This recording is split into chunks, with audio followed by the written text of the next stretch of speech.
Olá, seja bem-vinda, seja bem-vindo a mais um vídeo aqui no canal da Detona Shop. Eu sou Armando Vernalha Júnior, fotógrafo, cinegrafista, professor e youtuber, e hoje eu vou resolver as suas dúvidas, sim, as suas, as que você mandou pra cá. Lembrando que faz aquele combo do YouTube, das redes sociais, já curte esse conteúdo antes de mais nada, porque vai que você esquece depois. Então já curte aí, aproveita para deixar suas dúvidas nos comentários desse vídeo, porque a gente pega elas e depois manda para um próximo vídeo também.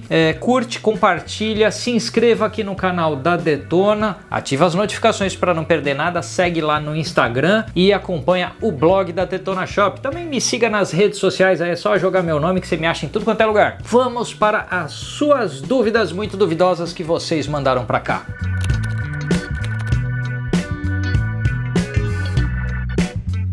O que fazer quando a câmera esquenta? Vamos por partes. A primeira parte que eu diria é como a gente pode evitar que uma câmera esquente.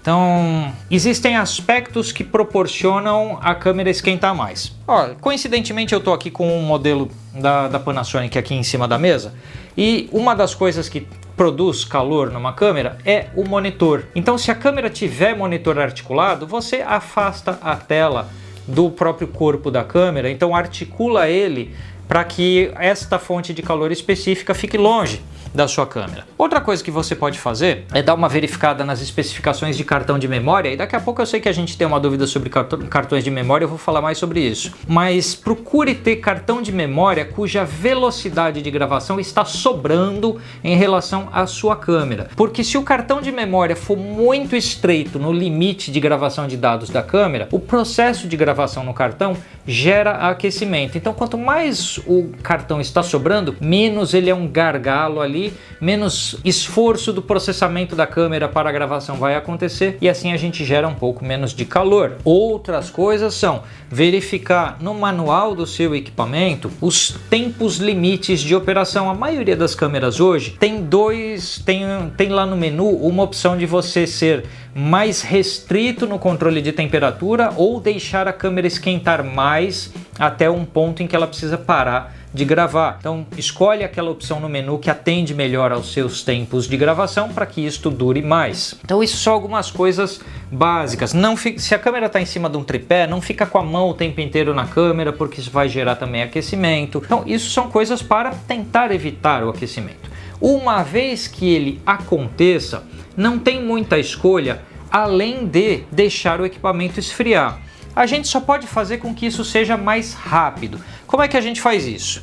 Uma vez que a câmera aqueceu e você precisa parar de gravar, abra a tampa do cartão, abra a tampa da bateria, tira a bateria de dentro da câmera, então abre o monitor para que ele não fique encostado e, se possível, deixe a câmera no lugar mais fresco que você tiver disponível. Ao ter ela assim mais aberta, o ar quente tem mais condição de sair e dela esfriar mais rápido, e a bateria estando fora da câmera, porque a bateria é uma fonte de aquecimento, a bateria estando fora, a própria bateria vai esfriar. Então isso são medidas que você pode tomar para um esfriamento mais breve do seu equipamento. Por fim, existe a opção de você utilizar alguma estrutura que refrigere a câmera. Existem câmeras com um opcional de uma espécie de ventoinha lá para tirar calor. Aqui no caso desta câmera ela já tem isso internamente. Existe também a possibilidade de você utilizar algum tipo de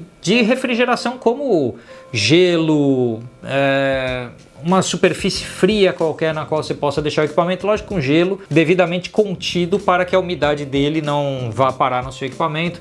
Mas em casos de emergência, você precisa voltar para o trabalho o quanto antes, precisa conter esse aquecimento o quanto antes, alguma forma de refrigeração pode ser interessante. Não vai colocar sua câmera na geladeira, não é isso que eu estou dizendo para você fazer, porque vai haver condensação de umidade dentro dela, é um outro problema. Mas se você pode apoiar a câmera em algo que está frio, algo que está gelado, isso vai ajudar a retirar o calor do seu equipamento o quanto antes. Mas lembrando que o manual do equipamento descreve os limites operacionais do mesmo e é conveniente que a gente tente respeitar o melhor possível esses limites, porque a gente não quer que o nosso equipamento queime por excesso de uso. Muita gente pensa assim, vou dar um jeito de desviar dos alarmes de temperatura do meu equipamento, e aí você pode correr o risco de queimar a sua câmera e o prejuízo vai ser maior. Então tome alguns cuidados, trabalhe dentro dos limites do seu equipamento e aí tudo flui muito bem.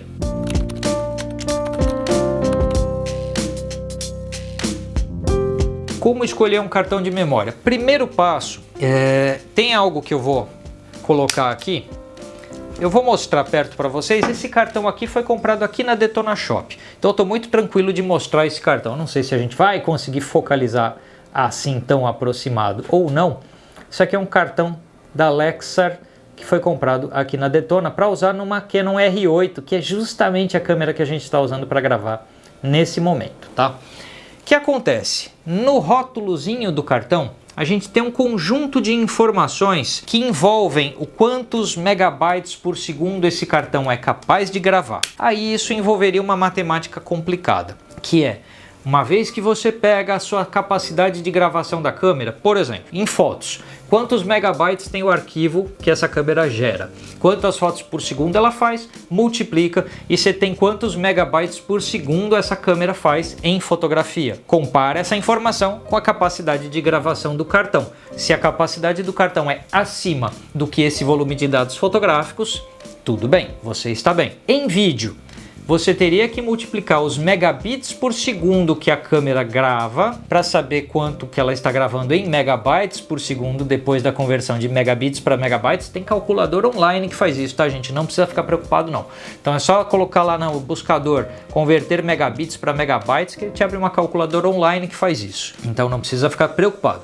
Mas sabendo o bitrate de gravação da câmera, fazendo a multiplicação dos dados para saber quantos megabytes por segundo isso gera, aí você sabe se confrontando megabytes por segundo que a câmera está gerando com megabytes por segundo que o cartão pode gravar, você tem que cartão você precisa usar. Mas tem mais um pouquinho que eu gostaria de colocar. Geralmente no manual do equipamento está dito o tipo de cartão que é compatível ou ideal para sua câmera. Por exemplo, no manual da Lumix S52X que está aqui em cima da mesa no momento, diz lá que até certas gravações de vídeo um cartão V30 funciona bem. Para outras qualidades, um V60, como esse que eu mostrei para vocês, funciona bem. E para outras qualidades, precisa de um V90. O que significa isso? Essas indicações V30, V60, V90 são indicações da capacidade de gravação de vídeo de um cartão. Grosso modo, a gente pode dizer assim, todas as câmeras que estão hoje no mercado que utilizem cartões SD são bem atendidas por um cartão V90. Então, se sua câmera grava 4K, 6K, conforme o que for, a R8, R6 Mark II, Fujifilm X-T5, Lumix S5 II, qual for a sua câmera, nenhuma das câmeras mirrorless hoje no mercado necessita de mais do que um cartão V90 é capaz de fazer. Assim, se você quer uma compra tranquila, que você fala, não tenho mais problema com isso, compra lá um SD de certificação de velocidade V90. Não tem como, nenhuma câmera em fotos exige mais do que isso e nenhuma câmera atual em vídeo exige mais do que isso. As câmeras que podem exigir mais do que isso utilizam também outro formato de cartão que não só o SD. Então existem câmeras que usam o CF Express, por exemplo, como cartão prioritário e o segundo cartão seria o SD. Nas câmeras que têm a opção do CF Express, as qualidades mais altas de gravação dessa câmera provavelmente necessitam desse cartão para serem realizadas. Mas nas câmeras que só têm entradas de cartão SD, você segue essa lógica dos megabytes por tempo, conflita isso com a capacidade do cartão, mas saiba que se você não quer fazer conta nenhuma para fotografia, todas as câmeras hoje no mercado, todos os cartões que são até o V60 dão conta de toda a capacidade fotográfica que a gente tem hoje no mercado. Então nenhuma câmera no modo de fotografia precisa de mais do que um cartão V60. E nas câmeras de vídeo ou híbridas que utilizam cartão SD, nenhuma está demandando mais do que o V90 e a maioria já está plenamente satisfeita no V60. O V90 é para sobrar. Então isso já é um jeito fácil de você pensar. Outra coisa que eu digo é o seguinte: não economiza em cartão de memória. Se você tem lá um mesmo fabricante, SanDisk, Lexar, quais são as boas marcas? Inclusive essas são as duas marcas que eu mais utilizo. Mas tem cartão também da Sony, tem cartão de vários fabricantes. Eles têm linhas. Então às vezes você vê um cartão de mesma capacidade, digamos 256 GB. E aí você fala, poxa, são cartões de mesmo tamanho, mas com preços diferentes. É porque o mais caro é geralmente o de taxa de velocidade de gravação maior ou também uma qualidade de construção mais robusta. Não economiza no cartão. Por quê? É o seu trabalho que está ali, são as suas memórias de férias, de eventos importantes da vida que estão ali. Então, cartão, quanto melhor for, melhor vai ser para o seu sossego, para a sua tranquilidade. Então deixa sobrar em espaço, deixa sobrar em velocidade, deixa sobrar em qualidade. Nunca deixa faltar em nenhum desses itens, porque aí você muito provavelmente vai se arrepender em algum momento importante da sua vida. Uma última informação que eu quero dar é que existem os cartões micro SD e os cartões SD. O cartão SD é esse que eu mostrei para vocês, ele tem aquele tamanho. O micro SD é aquele que a gente usa em smartphone, bem pequenininho, do tamanho da unha da mão. E para você usar um micro SD numa câmera, você precisa colocar um adaptador. Geralmente o adaptador é uma fonte de calor dentro da câmera, porque não necessariamente o adaptador tem todas as condições de suportar o fluxo de dados que vai passar por ele. Também é um contato eletrônico a mais para dar problema caso esteja não perfeitamente higiênico e assim por diante, porque pôs o dedo ali no cartão, já tem a gordurinha da mão e nisso eu posso atrapalhar uma gravação de dados. Então evite o máximo que você puder usar cartão com adaptador. Prefira cartões do tamanho que são feitos para a sua câmera e assim você vai ter um uso bem mais tranquilo dos seus cartões de memória.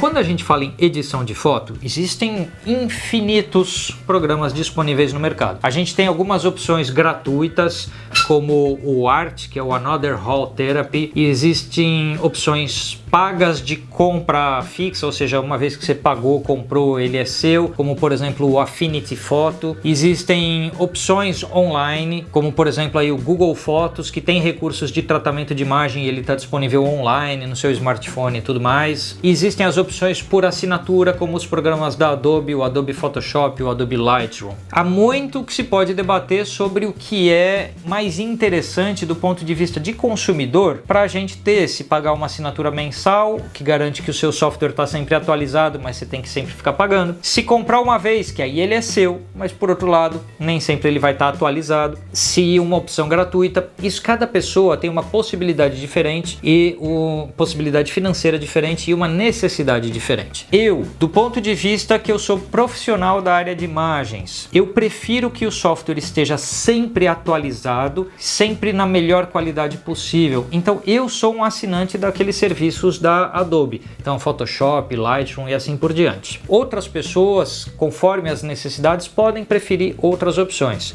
Há uma vantagem aí no Lightroom e no Photoshop, que é o fato de que você encontra online muito mais tutoriais, cursos online e tudo mais sobre esses programas. Se você resolve comprar um Affinity Photo, se você resolve utilizar uma das opções gratuitas, que existem várias no mercado, de software livre, você encontra bem menos suporte online para eles. Então, nossa, eu queria aprender a fazer tal coisa e não estou conseguindo. Se você usa o Lightroom ou o Photoshop, você acha um tutorial no YouTube para isso. Pode ser mais caro porque você está pagando mensalmente? Sim, mas são softwares comprovados pelo mercado e que de repente oferecem uma boa solução.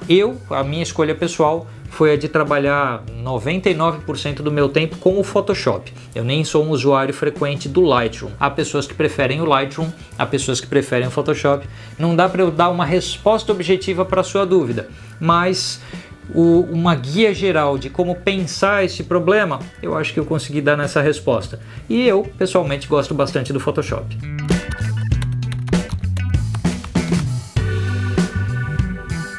Para falar da primeira câmera que eu comprei e por que eu comprei ela, a gente vai ter que retornar aos anos 90 do século passado. E a gente entrega a idade nesse comentário, mas A primeira câmera foi uma câmera Zenit, que era uma câmera soviética de filme, e o motivo era muito simples. Era a mais barata que tinha para aquela ocasião. Não tinha outro equipamento que fosse mais barato que esse para eu começar a estudar fotografia. Então a compra da Zenit foi uma compra baseada no... Com isso eu posso ter uma câmera para fotografar e posso começar a estudar. Era a câmera de entrada, mais de entrada que existisse naquela época. Mas não tem muito outro motivo de além de era mais barata mesmo. Se eu puder falar depois disso, ou seja, qual foi a minha primeira compra um pouco mais consciente, foi uma Pentax K1000, que já era um modelo bem mais consistente nos resultados, com muito mais opções de lente para eu escolher e que assim agregava qualidades mais interessantes ao longo do meu desenvolvimento lá na fotografia naquela época. Transpondo isso para hoje, o que isso significa? Não necessariamente o equipamento mais barato de todos vai ser o ideal para você começar, porque aquela Zenit com a qual eu comecei, ela era muito instável. Eu escolhi um tempo de exposição e ela punha outro do jeito que ela achava, sabe? Era meio aleatório, porque ela não era precisa, não era um instrumento de precisão. Já a K1000 era um instrumento preciso, ela fazia exatamente o que eu queria que ela fizesse. Dessa forma,